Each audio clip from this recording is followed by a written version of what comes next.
porque com grande veemência Apolo convencia publicamente os judeus, mostrando pelas Escrituras que Jesus era o Cristo. Atos, capítulo 18, versículo 28.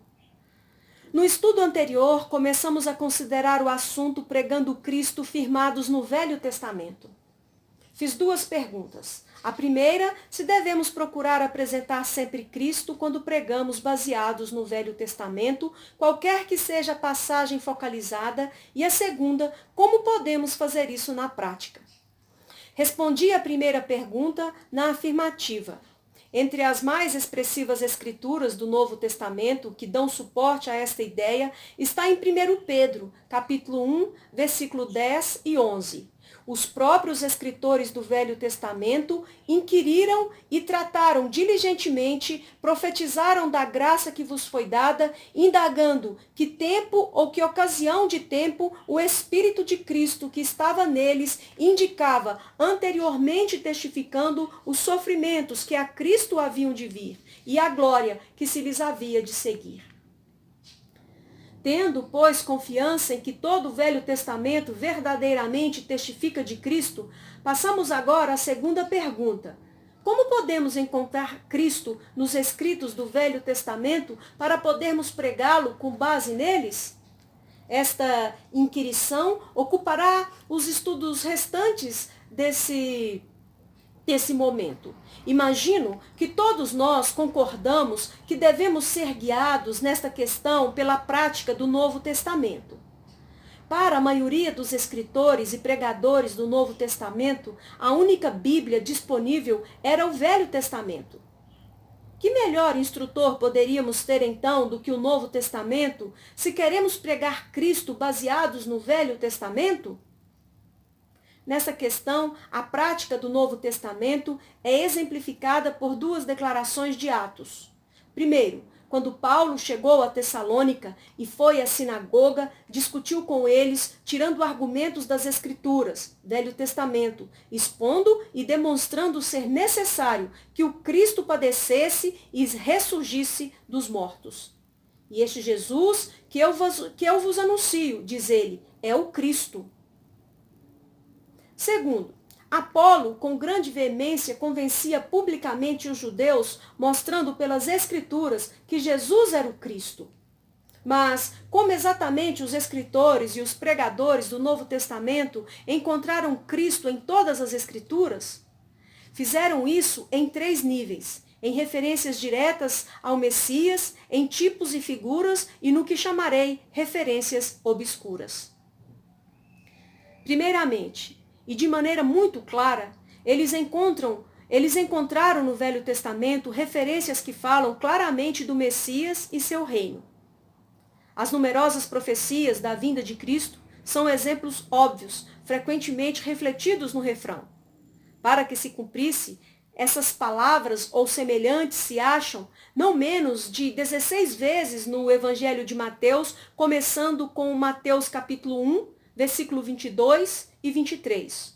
Tudo isso aconteceu para que se cumprisse o que foi dito da parte do Senhor pelo profeta, que diz: Eis que a virgem conceberá e dará à luz um filho e chamá-lo-ão pelo nome de Emanuel, que traduzido é Deus conosco. Semelhantemente, em Lucas capítulo 4, versículo 21, Jesus declara a respeito de si mesmo: Hoje se cumpriu essa escritura em vossos ouvidos. Referia-se a Isaías 61, versículo 1 e 2.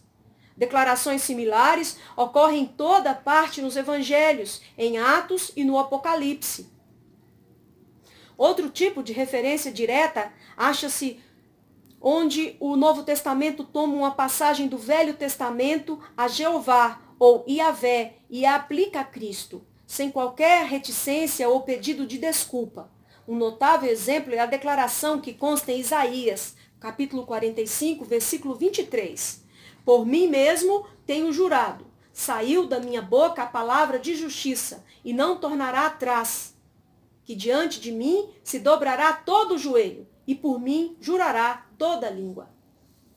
Paulo aplica essa escritura a Cristo, não uma vez, mas 2, em Romanos, capítulo 14, versículo 10 e 11, e em Filipenses, capítulo 2, versículo 9 a 11. Pelo que também Deus o exaltou soberanamente e lhe deu um nome que é sobre todo nome, para que ao nome de Jesus se dobre todo o joelho dos que estão nos céus, na terra e debaixo da terra, e toda língua confesse que Jesus Cristo é o Senhor, para a glória de Deus Pai. Mais um exemplo é João, capítulo 12, versículo 37 a 41, que nos conta que a visão do templo de Isaías foi de Cristo entronizado. Isaías, capítulo 6, versículo 10. No segundo nível, os escritores e os mestres do Novo Testamento acharam Cristo nos tipos e nas figuras do Velho Testamento. O dicionário teológico de Bucke define tipo como uma impressão, imagem ou representação de um modelo, este denominado antítipo. Os antítipos bíblicos incluem o próprio Cristo, a morte de Cristo, a igreja e o reino de Cristo, a salvação e outras realidades espirituais. Também se pode definir o tipo como algo que evidentemente é simbólico. Por exemplo, o assento de misericórdia, o propiciatório, simbolizava Cristo crucificado como a causa e como a sede da misericórdia de Deus para os pecadores. Desnecessário é dizer que no Velho Testamento proliferam esses tipos de figuras que, como já vimos no estudo anterior, foram dados especificamente para prover percepção, instrução e iluminação em relação aos seus antítipos presentes na Nova Aliança. Por isso, eles constituem um tão rico depósito de material para a pregação cristocêntrica nos dias atuais. Esses tipos e figuras incluem sacrifícios animais, representando a obra expiatória de Cristo, por exemplo. Cristo, nossa Páscoa, foi sacrificado por nós. 1 Coríntios, capítulo 5, versículo 7. Reis, sacerdotes e guerreiros do Velho Testamento, representando o reino de Cristo, a intercessão sacerdotal e conquistas ou vitórias espirituais. Moisés representando Cristo como chefe e cabeça. O tabernáculo representando o ministério de Cristo. A Shekinah representando a glória de Cristo. A rocha representando Cristo em seu poder eterno.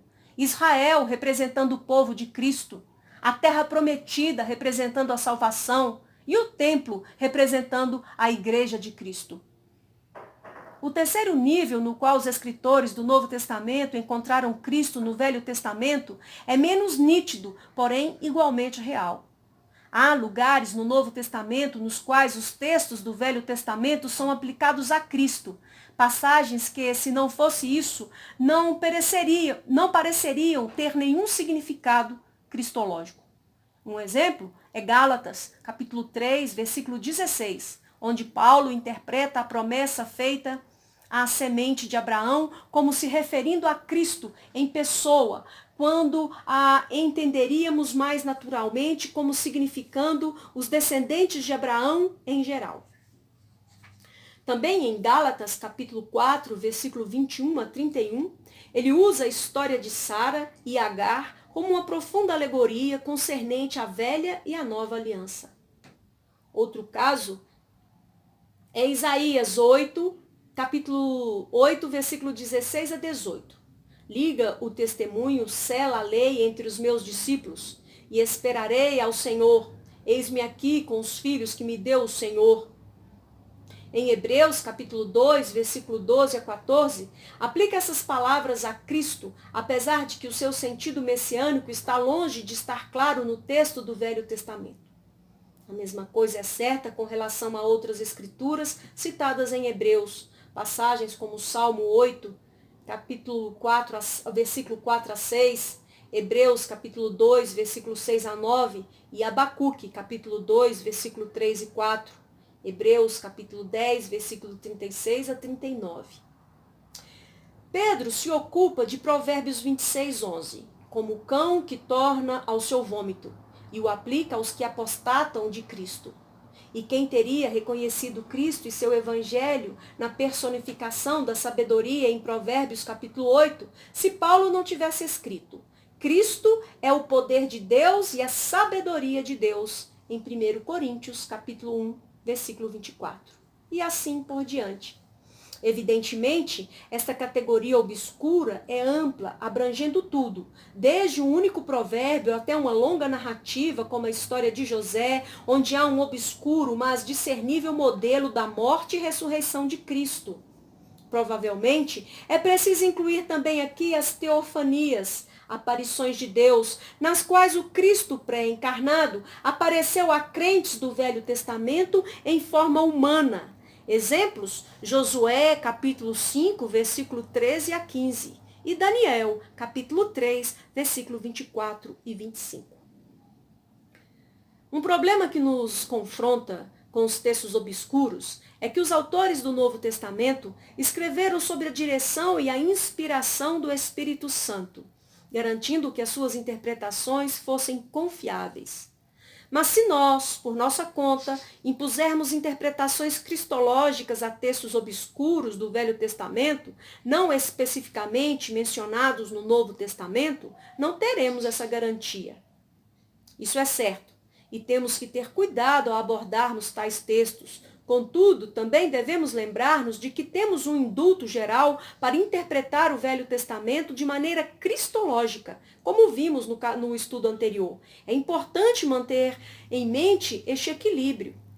Um exemplo clássico é o secular debate sobre a interpretação de Cantares de Salomão.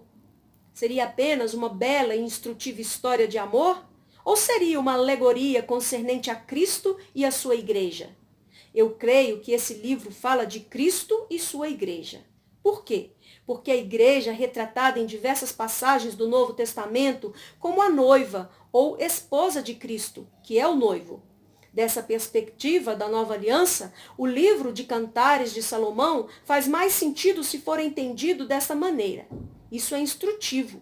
É necessário que justifiquemos a nossa interpretação de um texto do Velho Testamento em termos do ensino global do Novo Testamento. Mas desde que possamos fazê-lo, não devemos hesitar em expô-lo cristologicamente. Como preliminar da pregação de Cristo com base no Velho Testamento, precisamos encontrar Cristo nele. Como podemos fazer isso?